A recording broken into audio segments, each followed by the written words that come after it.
Hello students, आज हम discuss करने वाले हैं इंडियन इकोनॉमी का नेक्स्ट चैप्टर जो कि है भारतीय अर्थव्यवस्था 1950 से लेके 1990 के बीच। तो इसमें क्या क्या इंपॉर्टेंट टॉपिक आएंगे वो आज हम डिस्कस करेंगे, और ये भी डिस्कस करेंगे इसको किस तरह से कर सकते हैं और उसमें क्या क्या इंपॉर्टेंट फैक्ट और डेट्स हैं। उससे पहले आपको एक चीज़ इंपॉर्टेंट बता दूं और डिस्कस कर लूँ साथ में कि इस चैप्टर को हम क्यों पढ़ रहे हैं। देखो एक्चुअली हुआ क्या था, अगर मैं डेट के हिसाब से चलूँ, बैटल ऑफ प्लासी हुआ था 1757, जिसके बाद ये माना जाता है कि ब्रिटेन का राज चालू हो गया था कहाँ पर, इंडिया में। और कब तक चला? 1947 तक चला। 1947 तक चलने के बाद, ब्रिटेन का राज चलने के बाद हुआ क्या देखने को हमें ये मिला कि देश आज़ाद हो गया। कब? 1947 में। लेकिन 1947 से लेके लगभग लगभग देश को प्लानिंग करने में टाइम लग गया, 2-3 साल का, ये कह लो इवन संविधान बनने में भी टाइम लगा। तो हम ये मान के चलते कि हमने जो एक्चुअल में ग्रोथ प्रोसेस चालू करी इंडिया की, वो 1950 से की। तो 1950 से लेके 1990 तक हमने अपने देश में ग्रोथ करने की कोशिश करी, डेवलपमेंट करने की कोशिश करी आंतरिक तरीके से। विच मीन्स, आंतरिक क्यों बोल रहा हूं मैं, अभी आपको बताऊंगा। क्योंकि यहां पर हमने विदेशी कंपनियों को इंडिया में ज्यादातर काम करने को अलाउ नहीं किया। कोशिश करी कि जो विदेशी कंपनियां हैं उनके स्थान पर अपने देश की कंपनियों को बड़ा किया जाए और उद्योगों को आगे बढ़ाया जाए। इसको हमने एक पॉलिसी का नाम भी दिया जिसे बोला गया आयात प्रतिस्थापन। और ये आयात प्रतिस्थापन तकनीक या कह लो प्रथा या कह लो जी, ये पॉलिसी कब तक चली? 1950 से 1990 तक।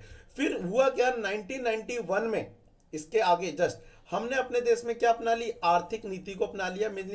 मीन्स बदलाव करे, आर्थिक नीति को अपनाया। बदलाव क्या करे? हमने जो अब तक विदेशी कंपनियों को भारत में आने से रोक रखा था उनको आने दिया। वो जो उन पर टैक्स लगा रखे थे, उन पर जो रिस्ट्रिक्शन लगा रखी थी, उनको हमने हटा दिया। तो ये तो हमारा आने वाला चैप्टर होगा, उसमें डिस्कस करेंगे। अभी जो हमारा चैप्टर चलेगा वो इसके इर्द गिर्द चलेगा कि इन 40 सालों में, कौन से 40 साल? 1950 से लेके 1990 तक हमने भारत के अंदर विकास के लिए कौन कौन सी चीजों को अपनाया और क्या क्या किया। तो सबसे पहली चीज आपको कहानी में बताऊं तो चल क्या रहा था। चल ये रहा था कि 1950 में भारत मतलब आजाद हो चुका है 47 में, या 1947 बोल लीजिए या 1950 बोल लीजिए। इस बीच यही चल रहा था कि देश तो विकसित करना है, देश आगे बढ़ाना है, लेकिन करना क्या है। अब जितने भी लोग थे सब लोग कोई कुछ कह रहा था कि कृषि पे ध्यान दो, कोई कह रहा था जी शिक्षा पे ध्यान दो, कोई कह रहा था ऐसे ध्यान दो। तो देखो होता क्या है, जब हमारे दिमाग में कई सारी बातें होती हैं, कई सारे गोल होते हैं, तो उन सबको एक साथ अचीव नहीं किया जा सकता। वैसे देश के साथ भी था, देश के पास बहुत सारे मुद्दे थे जिन पर काम करने की जरूरत थी।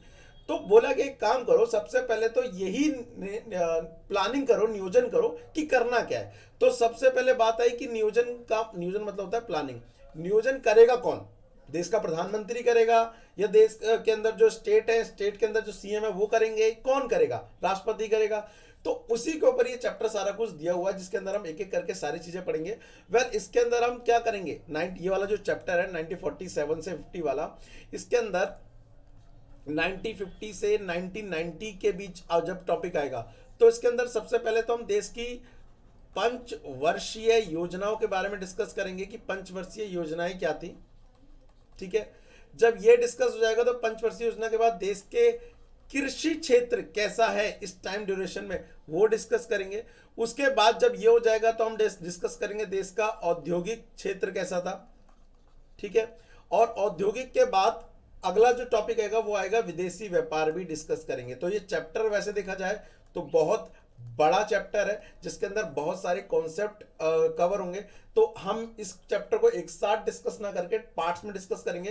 तो अभी हम चालू कर रहे हैं, कौन सा मेनली डिस्कस करेंगे? पंचवर्षीय योजनाओं तक। इससे रिलेटेड कुछ इंपॉर्टेंट डेट होंगी तो वो मैं बताते जाऊंगा, आप भी नोट करते रहना। ठीक है, सो पंचवर्षीय योजनाओं से पहले, योजना बनाने से पहले यहां पर आ रहा है कि नियोजन, योजना या नियोजन कौन करेगा। तो उसके ऊपर भी कुछ कहानी दी हुई है, आपको पता होना चाहिए। क्वेश्चन कहां से बन के आएगा मुझे भी नहीं पता, बट कोशिश करेंगे कि आपको ज्यादा से ज्यादा कॉन्सेप्ट समझाने की कोशिश रखूं। ठीक है, तो टॉपिक पे आते हैं। देखो क्या बोल रहा है, टॉपिक पे ही फोकस करना, जस्ट वेट। ओके, तो सबसे पहला बोल रहा है स्वतंत्रता के उपरांत भारतीय नेतृत्व, जो भी हमारे लोग हमें लीड कर रहे थे, जो हमारे देश को चलाने वाले थे, वो ऐसे आर्थिक तंत्र को स्वीकार किया गया जो कुछ लोगों के बजाय सबके हितों को प्रोत्साहित करे। देखो जब हम आजाद हुए थे ना, तो देश में गरीबी बहुत ज्यादा थी, ठीक है, देश में अंडर डेवलप था, मीन्स कोई विकास नहीं हो रखा था। तो हमें एक तरीका ये आ रहा था कि हम कौन सी अर्थव्यवस्था को अपना लें जी, पूंजीवादी अर्थव्यवस्था को अपना लें।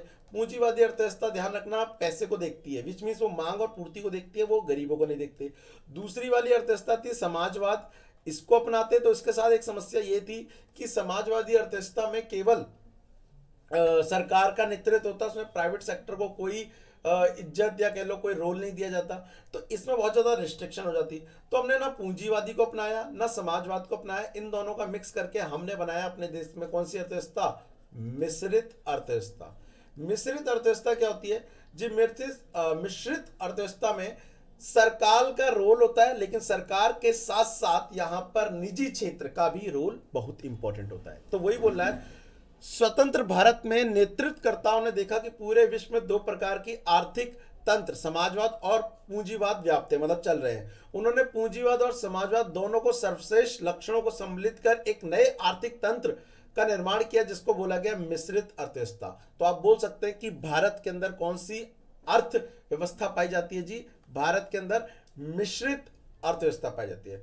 अच्छा ध्यान रखना, एक नंबर का अगर क्वेश्चन आ जाए, मोक्ष कुंडम को भारत का योजना का जनक कहा जाता है। अगर आपसे ये पूछ ले कि भारत के योजना के जनक कौन, पिता किन्हें कहा जाता है, तो मोक्ष कुंडम थे, ध्यान रखना। दूसरी पंचवर्षीय योजना प्रशांत चंद्र पीसी महलनोबिस समृद्धि मॉडल पर आधारित थी। ध्यान रखना, इनको आर्किटेक्ट ऑफ इंडियन प्लानिंग भी बोला जाता है। महलनोबिस को क्या बोला था? आर्किटेक्ट ऑफ इंडियन प्लानिंग भी बोला जाता है। जो हमने पंचवर्षीय योजना चलाई थी, उसकी जो दूसरी वाली पंचवर्षीय योजना थी, वो इन्हीं को समर्पित थी, ठीक है। तो ये भी एक याद रखिएगा। चलो इतना समझ आ गया, आगे बढ़ते हैं। अब देश में प्लानिंग करेगा कौन? तो उसके लिए इंडिया ने क्या करा? 1950 में क्या बनाया? 1950 में बनाया योजना आयोग। योजना आयोग, योजना आयोग का काम क्या था? योजना आयोग का काम था देश के अंदर प्लानिंग करना, देश के अंदर नियोजन करना कि कैसे ग्रोथ करनी है। तो प्रधानमंत्री की अध्यक्षता में, और इसका अध्यक्ष कौन होता है? देश का प्रधानमंत्री होता था। तो प्रधानमंत्री की अध्यक्षता में 1950 में योजना विभाग या फिर योजना आयोग का क्या किया गया? गठन किया गया, जिसका काम था देश में योजना बनाना, जिसके माध्यम से सरकार अर्थव्यवस्था के लिए योजना का निर्माण करती तथा निजी क्षेत्र को प्रोत्साहित करती थी, ठीक है। योजना आयोग के गठन के साथ ही भारत में पंचवर्षीय योजना का युग प्रारंभ हुआ। योजना आयोग के मसौदे को राष्ट्रीय विकास परिषद द्वारा अनुमोदन करने के उपरांत संसद में पारित कर पंचवर्षीय योजना को लागू की गई। योजना आयोग ने देश के अंदर क्या लेके आया? पंचवर्षीय योजना, इंग्लिश में बोलते हैं 5 ईयर प्लान, ठीक है, पंचवर्षीय योजना, ठीक है। पंचवर्षीय योजना अगर आप मेरे से पूछे पहली बार कब आई थी भारत में, तो मैं बताना चाहता हूं पहली पंचवर्षीय योजना चालू हुई थी 1 अप्रैल 1951 में।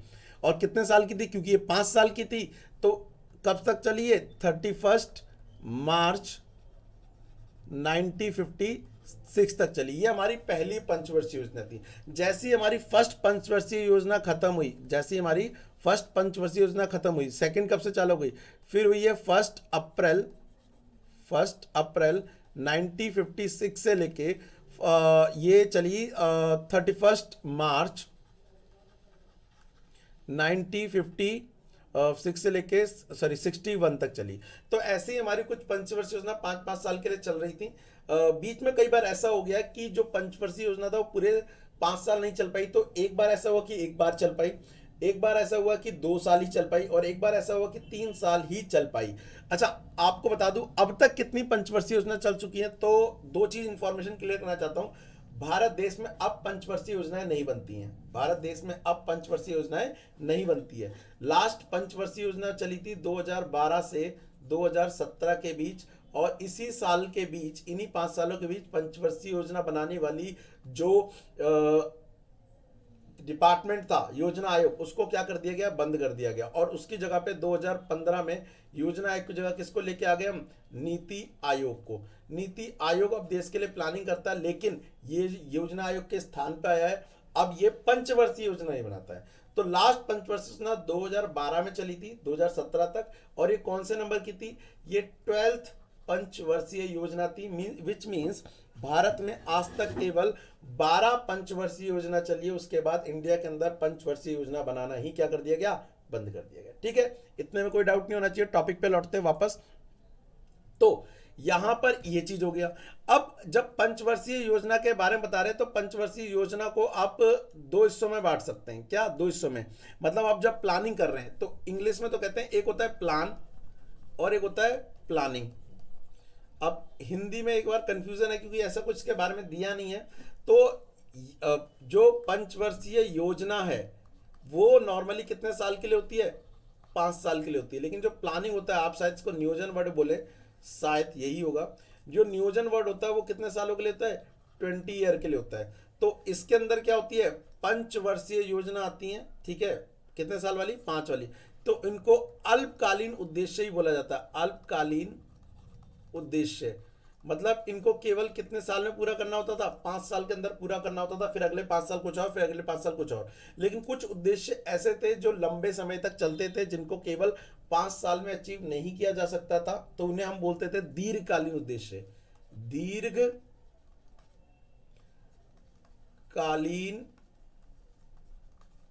उद्देश्य बोलते थे उन्हें। ठीक है, अल्पकालीन और दीर्घकालीन उद्देश्य।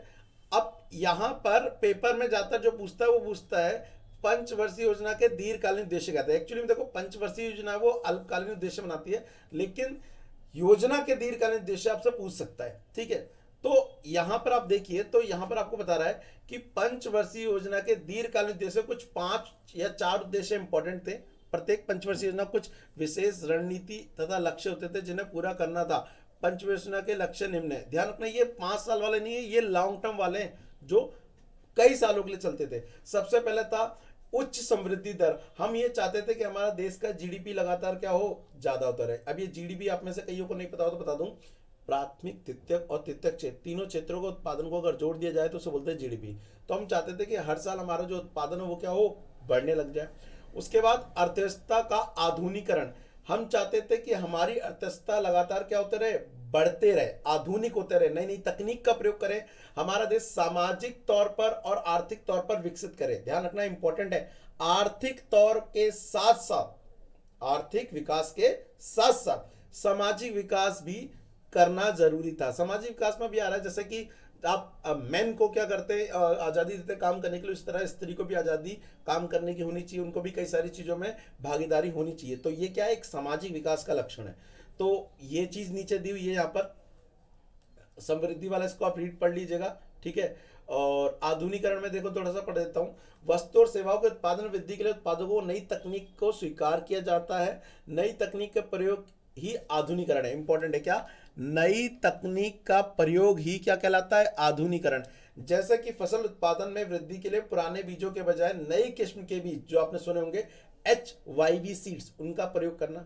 अच्छा, एक इंपॉर्टेंट यहाँ पर और दिया, मैंने बोला ये कौन सा विकास है? आर्थिक विकास या आधुनिकरण की बात है।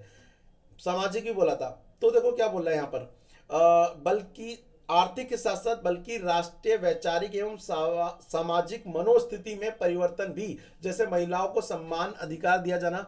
परंपरागत समाज में महिलाएं केवल घरेलू कार्य करती थी, जबकि आधुनिक समाज में उन्हें अर्थव्यवस्था के सभी क्षेत्रों में काम करने के अवसर प्राप्त होने लगे हैं। तो आधुनिकीकरण समाज के सभ्य और संपन्न भी बनाता है।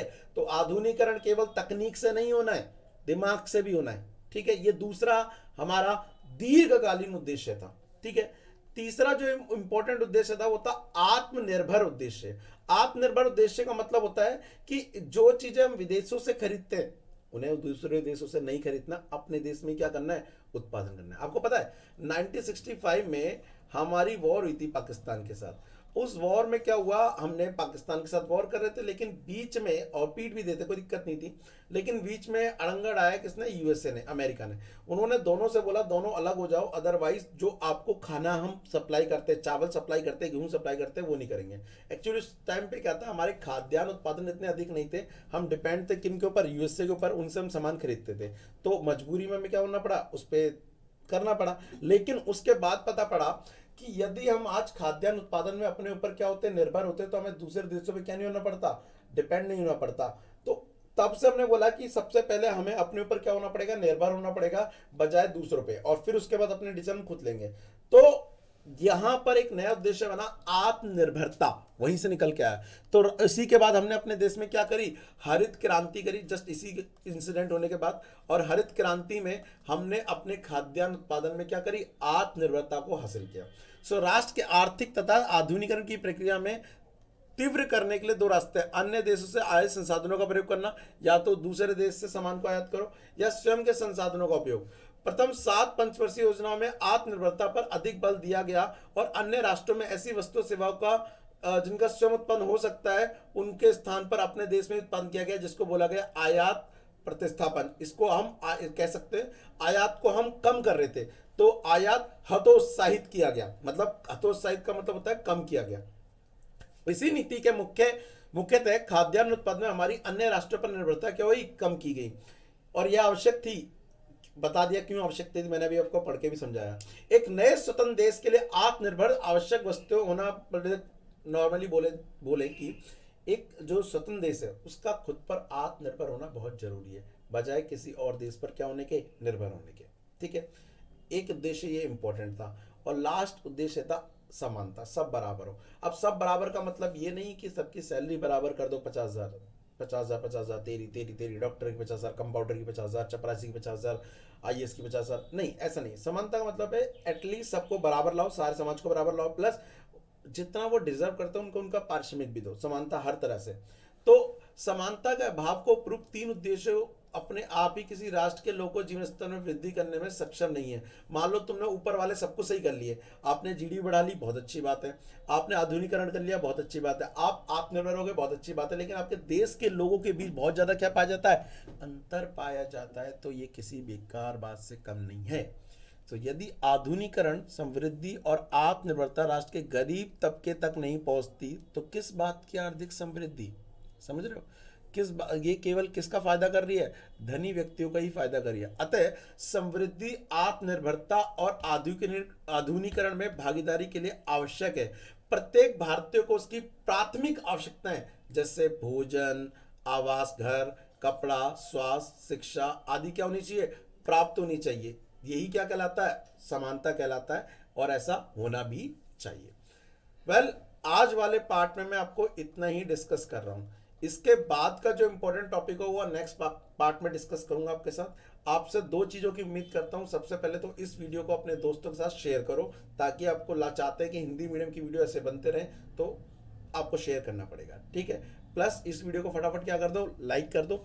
और एक क्वेश्चन मैं आपसे पूछता हूं, मुझे कमेंट करके आंसर बता दो अगर पता है तो। मुझे लगता नहीं आपको पता होगा, बट तब भी पूछ लेता हूं कि कब था। जो हमारी तीसरी पंचवर्षीय योजना थी, तीसरी 5 ईयर प्लान था, 5 ईयर प्लान था, उसका टाइमिंग क्या था, उसका टाइमिंग क्या था, कब से कब तक। कमेंट में इंतजार करूंगा, देखते कितने लोग सही बताते हैं। ठीक है, आज के इतने, मिलते हैं नेक्स्ट क्लास में। तब तक के लिए thank you, tata, bye bye.